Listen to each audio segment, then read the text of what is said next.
O nosso Manhã Sagres passa a acompanhar também a situação do Rio Meia Ponte nesse período seco aí, né? A vazão do Rio Meia Ponte está em 4.400 litros por segundo, pelo menos é o dado que nós temos aqui até agora, segundo o monitoramento da Secretaria Estadual do Meio Ambiente. Isso significa que a vazão atingiu nível crítico 1. E aí, para ter detalhes sobre essa situação da bacia do Meia Ponte, o abastecimento, a gente conversa agora com o presidente do Comitê da Bacia Hidrográfica do Meia Ponte, Fábio Camargo, em áudio e vídeo. Fábio, obrigado pela disponibilidade aqui. Bom dia. Bom dia, Rubens. Bom dia, Cileide. Bom dia aí todos ouvintes da Rádio SAG 730. É um prazer estar aqui novamente com vocês. Bom, o número que nós temos aqui é esse, 4.452 litros por segundo, nível crítico 1. O que isso representa pensando nos problemas que a gente já viveu nos anos anteriores de crise hídrica, Fábio? Sim, Rubens. Isso aí quer dizer que o Meia Ponte ainda continua baixando, né? Não chove e ele não tem represamento. Então a gente conta com a água somente que passa no Meia Ponte mesmo. O crítico 1 uma estatística assim preocupante, mas se formos considerarmos o ano passado, nesse mesmo período a gente tinha metade do que temos hoje no Meia Ponte. Então nós temos um pouco aí de folga, considerando a preocupação de racionamento nesse período todo aí de pandemia. E a notícia boa é que, de acordo com os especialistas lá da SEMAD, tem chuva aí a partir do dia 11 e 12, né? Vai começar aí a temporada de chuva. Se isso acontecer mesmo, nós aí respiramos fundo e passamos mais um ano sem a necessidade de racionamento.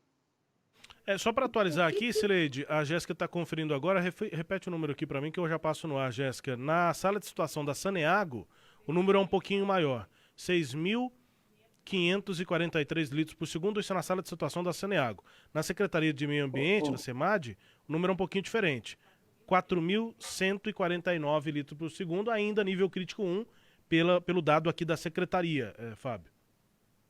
O número oficial que a gente leva em consideração agora é o da SEMAD. Tá. Né? O da Saneago, esse número é para outros trabalhos deles. O que a gente mostra vazão, que tem um aparelho com tecnologia mais avançada, é o da SEMAD, é esse com volume menor de água no Meia Ponte. Mostrando, portanto, o nível crítico 1. Cileide Alves. Fábio, o que explica essa situação um pouco mais confortável neste ano em relação ao volume de água do Meia Ponte? Cileide, é o trabalho que vem sendo feito aí ao longo dos anos, né? Em 2016, quando a gente assumiu lá a presidência do comitê, existia um receio dos órgãos governamentais, tanto a Secretaria de Meio Ambiente do Estado quanto a Saneago, de falar em racionamento, que existia racionamento. Muitas das vezes acontecia um racionamento velado, faltava água em Goiânia, Aparecida, em todo mundo que precisava do Meia Ponte, e não se falava em racionamento. E o comitê começou a cobrar os dados disso, e foi quando teve o primeiro racionamento declarado na região metropolitana. Então, a partir disso, todo mundo começou a trabalhar. Foi em 2017, né? Só que em 2016 já existia uma falta grande de água. E quando todos os órgãos governamentais reconheceram isso, começou a ser trabalhado, né? Hoje existe a tecnologia maior para medir a vazão do Meia Ponte. Hoje a Secretaria do Meio Ambiente do Estado, a Saneago, junto com a FAEG, tem um trabalho muito forte junto aos produtores que captam direto do Meia Ponte. Tem produtor que está deixando de produzir nesse período de seca, considerando que ele já vai saber que vai faltar água, para deixar produzir outra cultura, mas mais para frente. Hoje existe na captação de água um aparelho com tecnologia bem avançada, que além de captar a quantidade de água que o produtor está retirando do Meia Ponte, ainda tem uma informação online para a Secretaria de Estado do Meio Ambiente, né? Então teve um trabalho de conscientização, a indústria da mesma forma. Então foi um trabalho de todo mundo junto. A Saneago também criou manobras no sistema dele, onde que se o Meia Ponte abaixar demais, ele consegue injetar água do João Leite para abastecer onde está faltando. Então, assim, existe um trabalho muito grande, todas as mãos, para resolver essa questão. Acho que isso é um reflexo de uma situação um pouco menor. E a população também.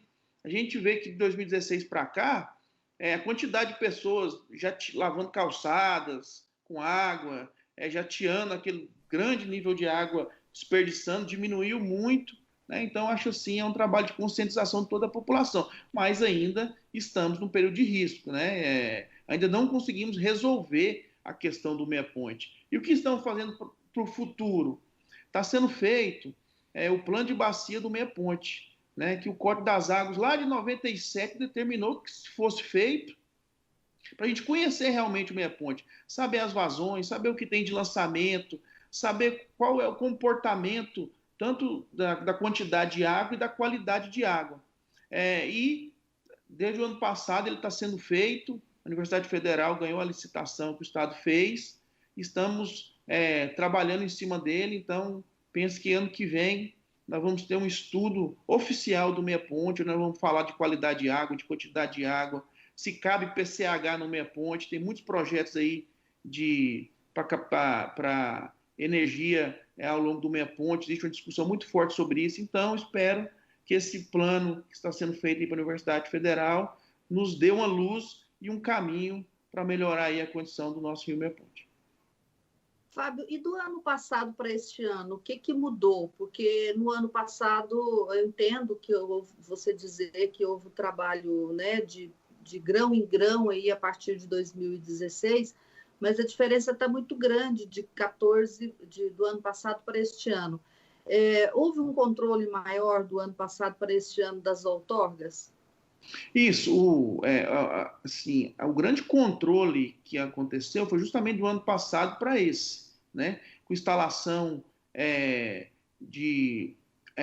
como eu disse, onde capta água, informação online para a secretaria, a conscientização dos produtores rurais também, né? Foi fiscalizada as barragens, tinha muitos que não tinha vazão de fundo, a água chegava e ficava, foi determinado que eles fizessem, né, a água então passa por dentro e volta para o meia ponte. Então é um trabalho pesado da fiscalização, conscientização dos produtores, da população. Então é um trabalho, como eu disse, de várias pessoas que deu resultado.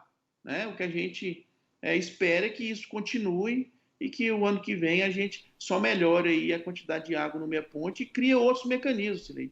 A gente espera que nesse plano do meia ponte, visto que tem vários estudos que já comprovam isso, que a gente faça algum reservatório no meia ponte, né? Porque a gente ficar dependendo só da água corrente todos os anos, não tem nenhum plano B, é muito temerário para a população, né? E a gente já passou situações de realmente do povo ficar sem água e isso a gente não pode admitir.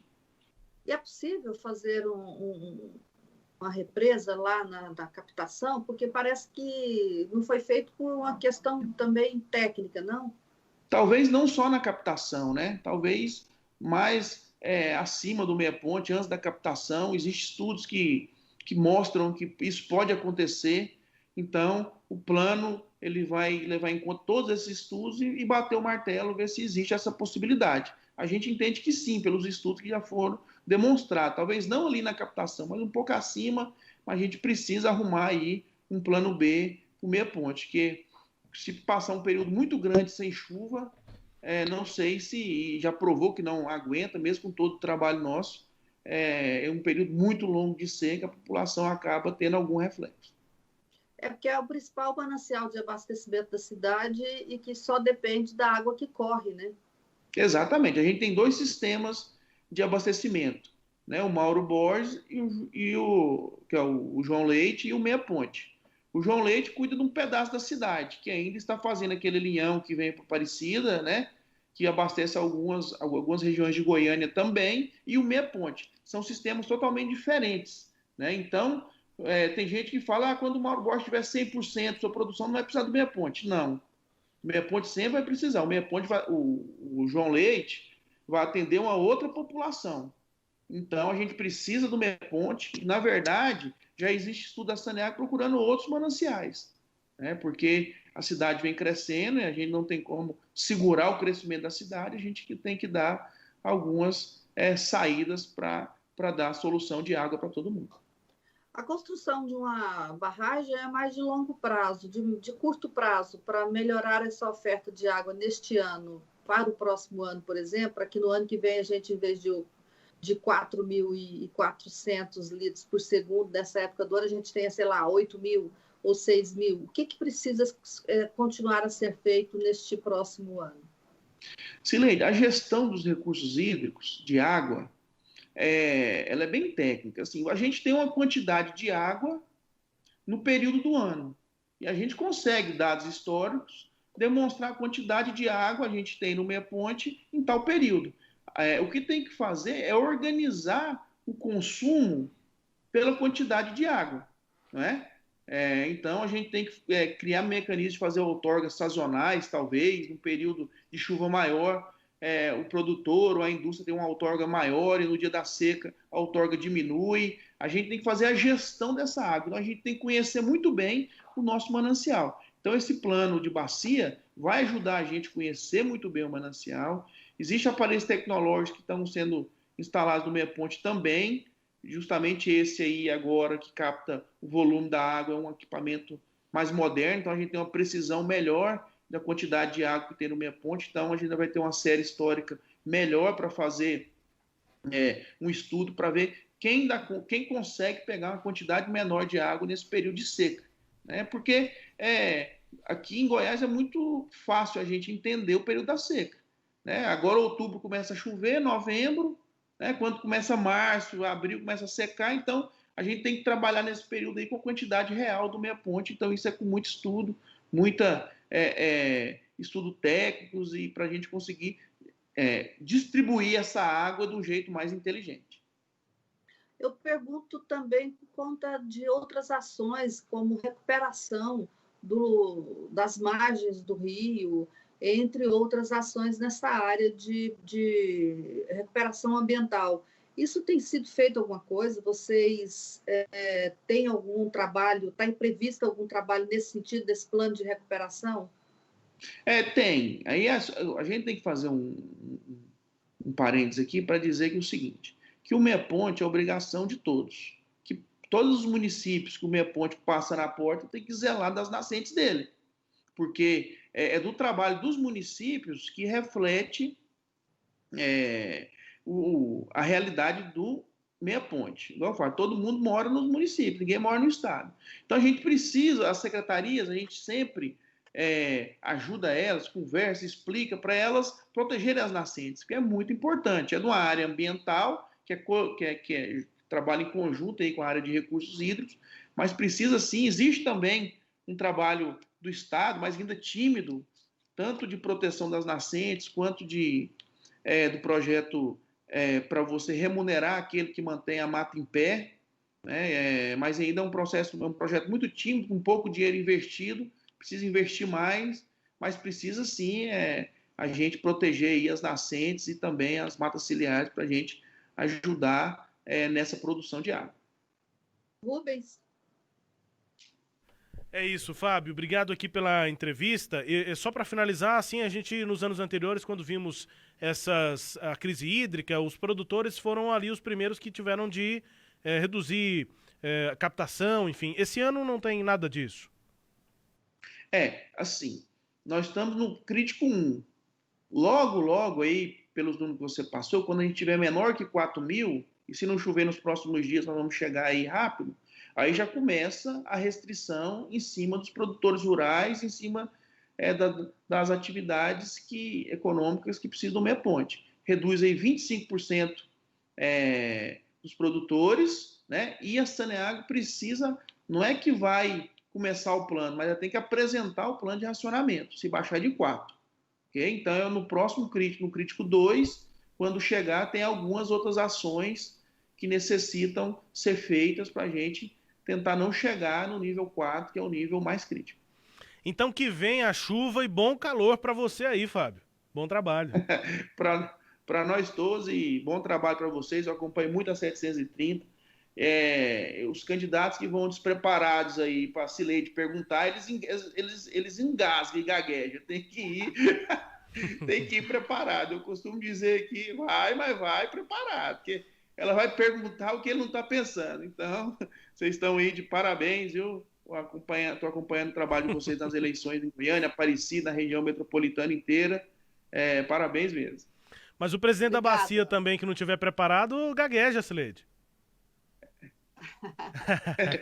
A Cileide tem que vir estudado, senão... Mas eu tô falando isso, claro, que eu tenho liberdade com o Fábio para isso, porque o Fábio tá bem atualizado sobre as questões da bacia do Meia Ponte e dá todos os detalhes pra gente, que a gente pergunta aqui, ele sempre tem as respostas a postos para nos informar e, claro, né, para ajudar o ouvinte também a entender esse processo aí de falta d'água, enfim, a nossa principal bacia. Fábio, você ainda está na Procuradoria-Geral do Município de Aparecida ou não?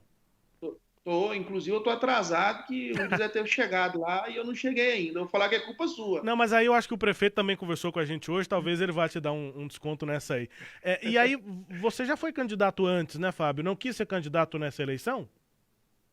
Não fui candidato, não. Nunca foi candidato antes? Presidente do DEM, né? Eu era secretário de Meio Ambiente na gestão do Maguito, e a gente teve uma repercussão muito grande com aquela questão da tolerância zero ao som automotivo, foi notícia nacional. Inclusive o Maguito ligou, pediu para me mandar o projeto para colocar no plano de governo dele. Então a gente teve aí no primeiro mandato do Maguito muito... E fui presidente de partido, né? Na verdade, sou presidente do PMD, do DEM, na primeira gestão do Maguito, e agora do PMB, Partido da Mulher Brasileira. Ah, você está na presidência do PMB. Então me confundi aqui, não chegou a ter uma candidatura, mas houve essa conversa, você só não foi o candidato, né? Mas houve quem quisesse uma candidatura do senhor. Ganhar um troféu, né? Porque ser candidato, o tal do pedir voto é uma coisa muito complexa, digamos assim. Sem dúvida. Abraço, Fábio, obrigado pela entrevista aqui. Você não falou nada, Cileide, eu acabei falando aqui quando você pudesse falar, quando o Fábio disse que os candidatos precisam vir preparados. Eu disse que o presidente também. Não, eu queria dizer que o Fábio já é muito preparado para falar sobre a bacia do Meia Ponte. Eu é que preciso me preparar antes para entrevistá-lo. Tem os dois lados, Fábio. Tem os dois lados. Parabéns mesmo para vocês. Tudo de bom. Obrigado aqui pela entrevista. Fábio Camargo é procurador-geral do município de Aparecida de Goiânia, também presidente do Comitê da Bacia Hidrográfica do Meia Ponte, nos apontando aí, pelo menos nessas perspectivas aí. Tomara que venha chuva, mas nós estamos aí no nível crítico 1, melhor do que a situação em que estávamos no ano passado, mas não deixa de ser uma situação preocupante, abaixo de 4.000 litros por segundo na vazão medida pela Secretaria Estadual do Meio Ambiente. Nós já entraríamos no nível crítico 2, isso pode acontecer nos próximos dias sem chuva, e aí nós começaríamos já a ter um plano de racionamento, deveremos ter um plano de racionamento pela Saneago e restrições na captação de água pelos produtores rurais. Destaque a íntegra aí dessa entrevista com Fábio Camargo, presidente do Comitê da Bacia Hidrográfica do Rio Meia Ponte. Você confere a seção do nosso portal, o sagresonline.com.br.